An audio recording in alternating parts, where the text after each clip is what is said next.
मन को शांत और स्थिर करने के लिए भगवान कृष्ण ने बताए हैं 2 उपाय।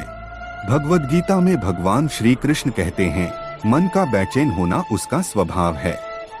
हमारे मन को लगता है कि अगर वह अलग अलग बातों के बारे में सोचता रहेगा तो हमें आने वाली हर मुश्किल और मुसीबत से बचा लेगा, पर ऐसा होता नहीं है। हम अपने जीवन का काफी अधिक समय सोच विचार करके परेशान होने में निकाल देते हैं।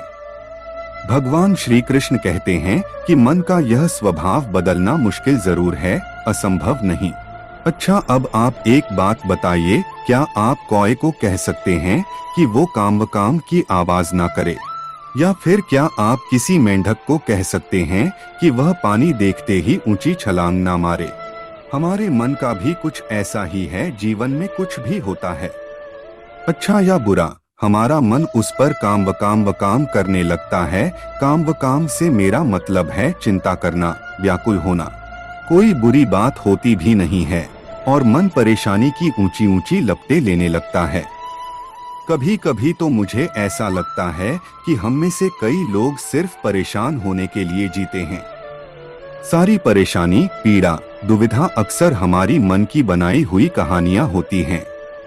भगवान श्री कृष्ण हमें हमारे मन को शांत और स्थिर करने के लिए 2 उपाय देते हैं। पहला, ध्यान लगाना या मेडिटेट करना।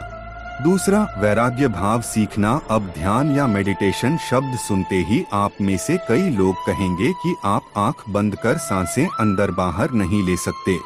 यहाँ हम सब गलती कर बैठते हैं। मेडिटेशन या ध्यान का मतलब सिर्फ आंख बंद कर बैठना नहीं होता।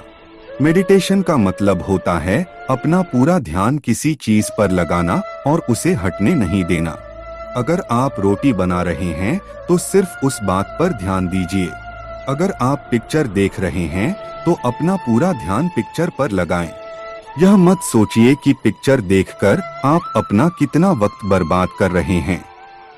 जब आप जीवन के हर छोटे बड़े काम को पूरे ध्यान से करते हैं तो आपका जीवन ही एक मेडिटेशन बन जाता है।